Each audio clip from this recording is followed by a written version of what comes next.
welcome to the Cosmic Confluence podcast, listeners, where science meets soul and we explore the multidimensional dance of healing, energy, and embodied transformation. I'm your host, Sana, as always, and now let me ask you, have you ever paused to ask yourself, why or what is my body really trying to tell me through this pain? To be honest, I've never asked that. But these kind of conversations, they always give me a mirror and they always encourage me to ask myself, my body. Now, what if discomfort isn't just an inconvenience, but it is an intelligent signal, it's an invitation into deeper healing. Well, to help me answer these questions, I have Dr. Brittney Hobbs. She is a somatic decoder and energetic guide whose work has helped countless women move beyond symptom management into embodied cellular transformation. And she is here today to help us reframe chronic pain not as something to numb or push away, but as a powerful personal message coded in our tissues, nervous system, and even written in the stars. Yes, exactly, listeners. You heard that right. So, if you have been living with a lingering stress, fatigue, or maybe unexplainable, excruciating pain, this episode is your portal to clarity, calm, and cosmic support. So, with that, let's quickly dive in. So, Dr. Brittany, welcome to the show, and I am so excited to have you here with us. Thank you. I am super excited to be here with you and to be having a really important conversation that I absolutely love having and getting the word out about. Absolutely. Absolutely. So, before I ask you any question, Dr. Brittany, I guess this episode is really very special because, on one hand, we'll be talking about our bodies and, the painful, sometimes the whispers and messages it sends us. And then on the other hand, we'll also try to dive into astrology, into the language of the stars to understand how they can help us in the healing journey. So it's really going to be exciting. So with that, Dr. Brittany, you say that pain is not random. It is a coded message. So for someone hearing that for the first time, including me as well, how can they begin to decode their pain, and how exactly do you deduce this? It really starts with reflection.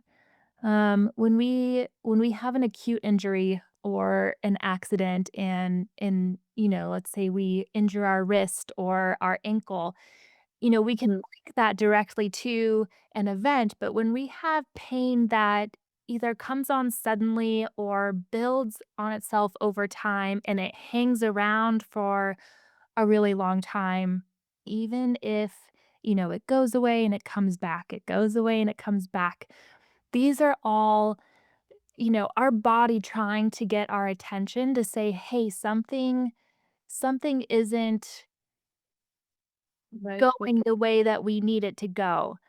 Right? And that's when we need to look back on kind of a whole lifetime worth of patterns, and that can sound overwhelming, but and that's where, working with somebody can be really beneficial to kinda guide right into there, but looking back and kinda noticing, have you lived your life in a lot of stress or high intensity situations? Are there patterns going all the way back to childhood of hard things happening or a lot of worries building up inside or a hard time expressing how we feel? And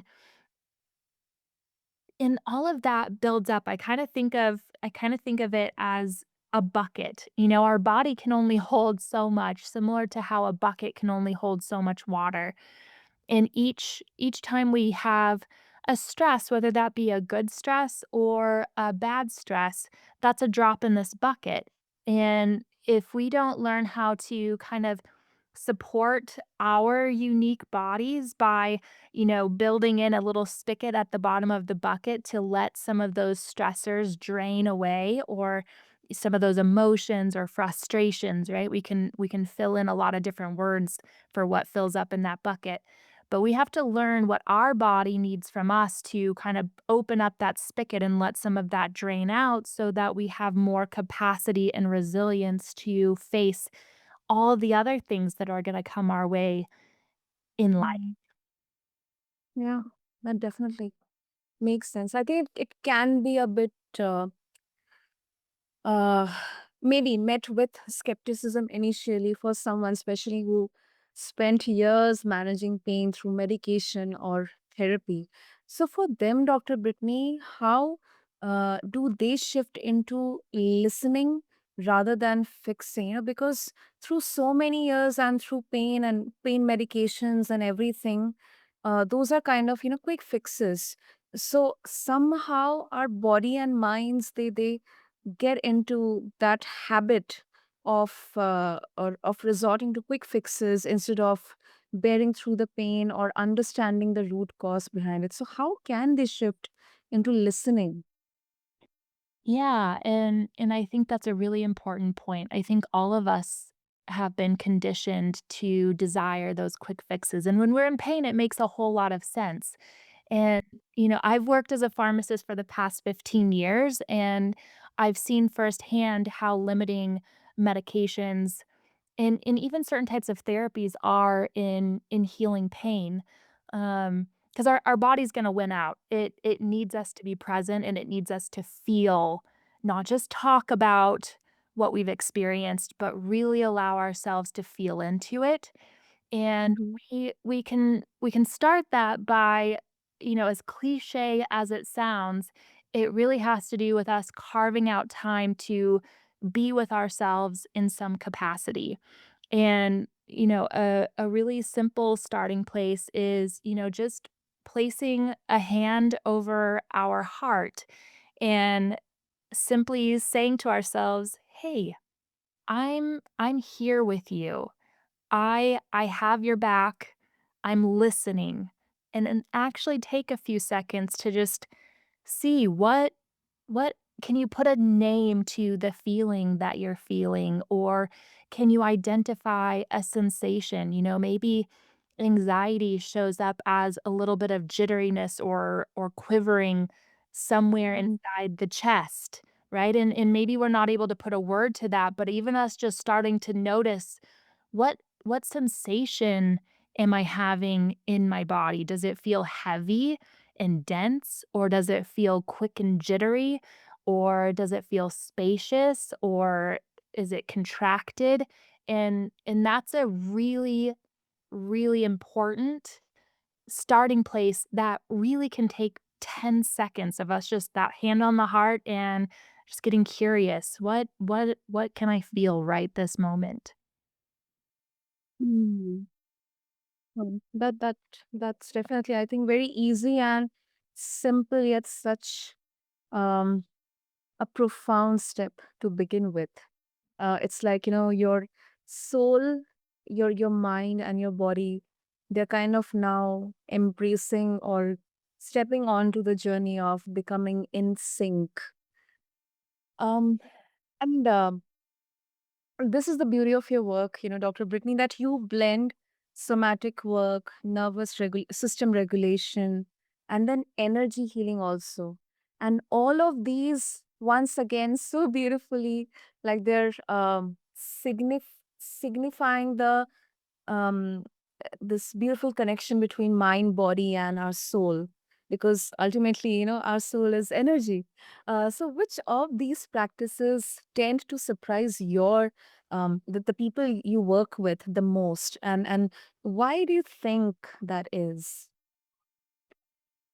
You know, in my experience, the somatic work is what is so surprising to people. I've had past clients mention all the different types of modalities that they've tried over the years, whether that be therapies or expensive treatments or medications or procedures. And when when they're guided into their body, Mhm. the logic goes away. We're no longer using our brain to try to fix or solve a problem. We're going in and we're learning how to be this really compassionate, loving friend to our body, and in doing that, it is always so incredible what is unlocked and opened up, and that can be stories that our body holds, or that could be, something going all the way back to childhood, or realizing that, their stomach problems does have this connection to their neck pain, and what that underlying theme is, and we weren't able to get there without going into the body and feeling and sensing and allowing things to rise up to our consciousness rather than us trying to create these connections between dots with our logical brain that we frequently aren't there's no way we would be able to connect those without going into the body. It Yeah. truly it feels like magic when we're in there doing Oh, that. it does. It does.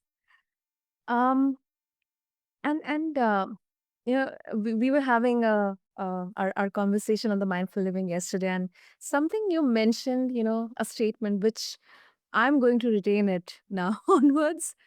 Initially, I learned that our souls, they are kind of the uh, uh, library or the data records of how our soul has traveled across different planes, dimensions, locations, timelines.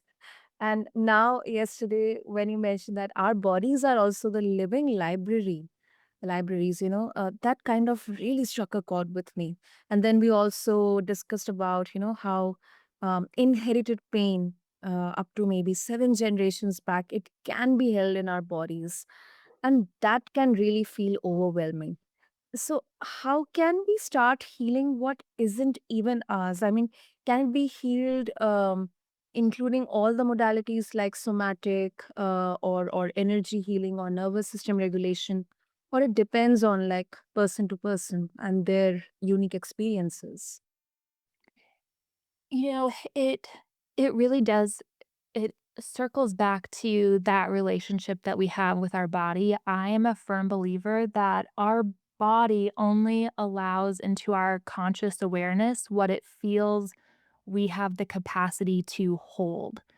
Mm. And so the more that we learn how to create safety and kind of cultivate this relationship, like a supportive, nourishing relationship with our body, the more it's going to allow us to become aware of so that we can process it. So healing isn't like a end point. It's a spiral, and we get to go deeper and deeper into the spiral as we build more and more capacity to hold space for what our body needs us to become aware of. And in terms of getting really specific on, how can we heal these things that we never experienced? Thinking of, generational trauma or, lineage patterns that go generation to generation. And part of what, the somatic work does incredible stuff because again, the generational stuff or the past life stuff, it's held in our DNA, it's held in our body, which is why we can't get to it with that logical, you know, solely reflecting on our life experiences because not everything is going to make sense, or we're not going to be able to connect the dots without going into the body and allowing that to rise up, but also utilizing our birth charts to really get to know what is our blueprint Mhm. can help open up doors and help us see patterns that maybe we thought that everybody felt this way or was dealing with this internal, you know, um, what's the word? These internal conflicts or internal pressures. And And when we learn that, oh, like, there's an infinite amount of ways for somebody to how they feel inside, and that, we hear a lot about everybody has different love languages and, um, just different ways of being, but there's so many ways of how we internalize things and how we interact with the outer world, and studying the birth chart of somebody helps me to really be able to say, "Hey, this is something that's going on, and this is how I think you would be better served supporting and nourishing yourself." Because I don't know about you, but in the past, I myself, as well as lots of people that I've met, we see, "Oh, this thing worked for that person, so I'm gonna try that." Or, "That thing over there, I see that working really well for them, so maybe that's my saving grace." And that might leave us being on this hamster wheel for years of trying to figure out what is the thing that's going to work for us. What is that morning routine, or what is that diet, or what is that spiritual practice, or fill in the blank. And with using the birth chart, it takes all of that guesswork away, and it helps the individual get really clear, there's this click that happens, like, "Oh, that sounds incredible, and I know that would be nourishing," and then we can build, a whole routine, and we can clear out these certain patterns. And I have a couple of case examples just to give some,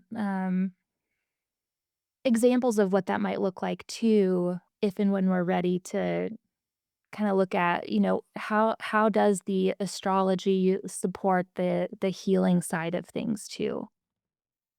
Absolutely. And this is so, so exciting and at the same time, kind of, triggering because there's so many misconceptions around astrology.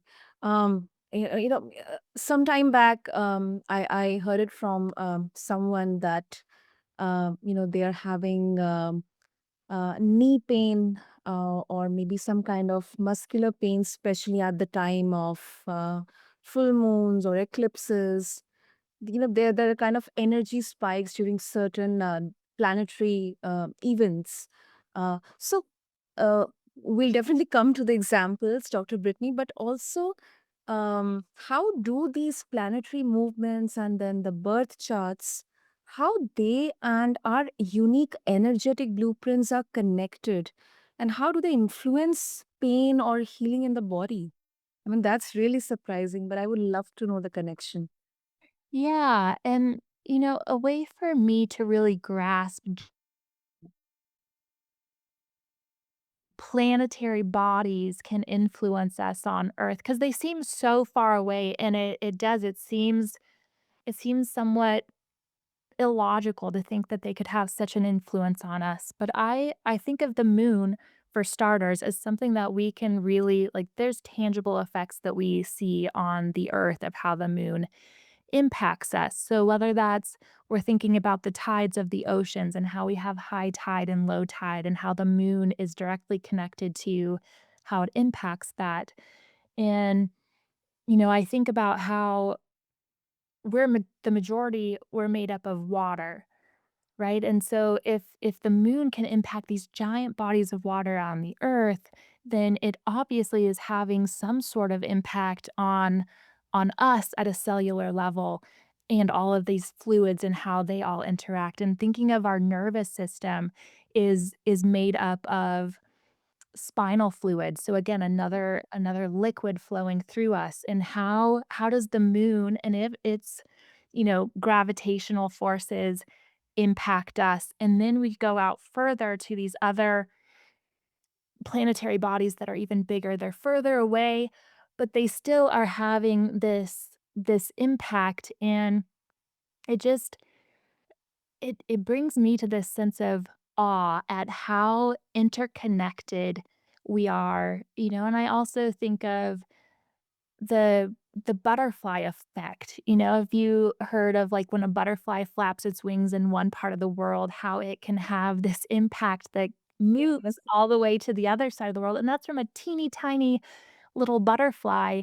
And so, whether I can logically grasp the full concept of how astrology can really impact us. It's hard for me to fully understand that, but in studying it and looking at it for myself, my family, my friends, my clients, it's just I can't doubt it anymore because the evidence has become so strong and so clear on just how impacted we are with its themes and the way that it impacts us at that cellular level, because we all are little mini walking universes.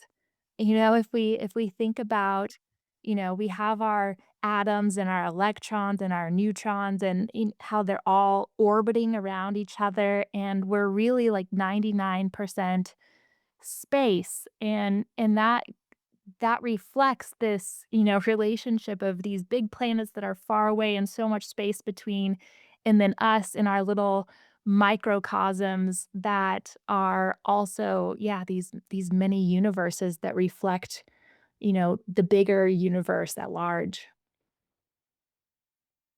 That absolutely makes it so logical. I think even skeptics will somehow now agree with this. Even if scientifically, I guess there's enough scientific evidence as well. You mentioned about our how our body is, almost water and then spinal fluid, and especially with respect to moon, how it has the gravitational pull on high tides and low tides. So there is a scientific evidence also. So it's not all woo woo. And yeah, you were mentioning about the examples. I would love to hear. Our listeners would love to hear some of the case studies or examples. Yeah, so I kind of brought up three different women with their permission, to use as examples to just highlight some of the extreme differences between our patterns and what we might need to really support us, at a soul and a body level and an emotional level. So I have, the first. So I'm just going to kind of talk a little bit about each case. So each woman came to me, because they have, whether it's chronic migraines or an autoimmune condition that's painful for them, or um, a lot of just tension and tightness or gut irritability in their bellies. So different physical symptoms showing up that's creating pain for them. And, I could use just my scientific brain and say, okay, we need to do nervous system regulation where, we help them with mindfulness and meditation and creating more safety in their body and in their environment. But what does that actually look like for each person? And so in case number one, um, I have a woman who has cancer in their 12th house and, you know, Yeah. going across to the 6th house. And I should try not to use so much jargon, but I have one woman who, what she really needs is rest, and the kind of rest that's meaningful, not just sitting on in front of the TV kind of checking out, but this rest that is really quiet and peaceful, and that might be sitting under a tree out in nature, just herself and hearing the wind blow through the branches. Um, and she's somebody who really needs to learn how to cultivate safety in herself for expressing her emotions. And for her, that was she needed to have music that helped those emotions. So this love of music and being able to have a playlist and have it open up the doors for certain emotions to be expressed, and then she could just sit there in the quiet with this soothing music and allow the tears to flow or allow, whatever feelings were needing to come up and be expressed that day. Compared to another woman who has different things going on in her 6th and 12th house, who has a lot of underlying perfectionism and, hypercritical thinking going on underneath the surface that's not readily apparent. It's kind of this inner self-talk. And for her, she really needed to express this through a significant amount of movement. Um, by getting out, not in the gym and not with a rigid structure, but she needed to get out and, do trail running or mountain biking or kind of these more intense long distance things to get to this place in her body that she kind of let go of some of this.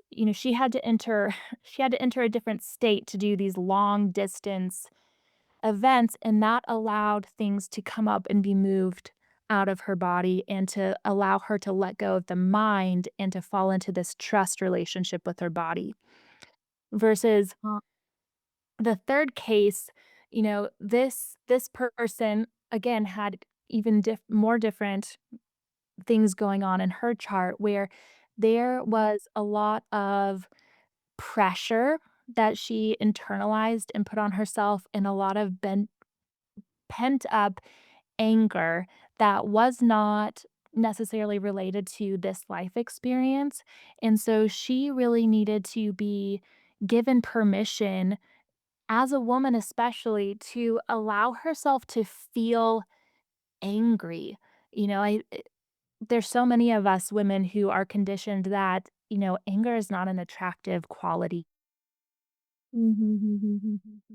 So for this woman, this was life changing that it is okay and cultivating the safety of it's okay to feel this anger and it's going to let her body let go of this intense, insane amount of tension that she was holding, this rigidness throughout her entire body that was leading to chronic migraines going on, tension headaches, um, and allowing herself to express these emotions that had just been locked down and trapped down in there, um, was really dramatic. Wow. And So, so mhm. yeah, Yeah. so without knowing some of those things, we could be spinning around trying all kinds of different things, but each woman was having these physical expressions of pain, but each woman had these different needs for, what the body was expressing and what was trapped or what was in the subconscious rather than the conscious. That is so basically through all these planetary movements and their birth chart, you were able to not exactly maybe determine their life events because of which they could have that pent up anger or frustration, but it's more of addressing that what could be the reason at a noble level for the pain or the body pain that they're having, the chronic pain they're having, like migraines or maybe muscular pain or anything. Yeah, and I mean a lot of this is mixed with, I learn a lot about their stories and we talk about different things coming up. And so the birth chart is this incredible tool that can help me ask really direct questions, and the woman can identify this strong resonation with what is shared. And so it then becomes this co-creation of us identifying these things together and co-creating these rhythms and rituals to build into their daily routine that allows these things to start to unlock in their body. And then, when we pull in the somatics and the energetic aspects of it, it allows us to go even deeper and work in that nervous system rewiring into the whole picture as well. Mm, understood.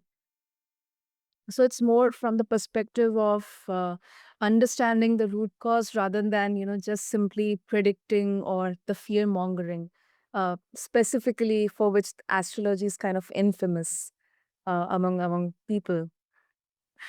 I don't use it as a predictor of anything. I use it as a tool of what are the subconscious things going on, because if it's subconscious, we don't have the awareness of it. And so, I use it as a tool to pull into these conversations that helps us as a story is being shared by my client, then we're having the astrology be this tool to help us pick out, and usually when we get it right, there's full body chills, or there's this strong, like, oh my gosh, that is what's been going on, it's this knowing within the woman, that allows the body to unlock, and it drifts up to the consciousness of, "Ding, ding, ding, you nailed it. This is what is going on beneath the surface or behind the curtain, and now that you're aware of it, now we can do something about it." Wow, it was really, really symbolic and a really um, different take on how astrology can be used as a channel for understanding your body, your healing journey. That's really great, Dr. Brittany. Thank you for sharing those wonderful examples and with absolute clarity and a wonderful connection between the outer universe and our inner universe or cosmos rather. So Mhm. if our listeners they would like to connect with you to explore more about all these modalities, your work, what is the best way to do that? Yeah, so my website has my different containers on there, and that's brittneyhobbs.com. So BrittneyHobbs.com. And then I'm also on Instagram at Brittney.Hobbs. Same spelling, just a dot in the middle.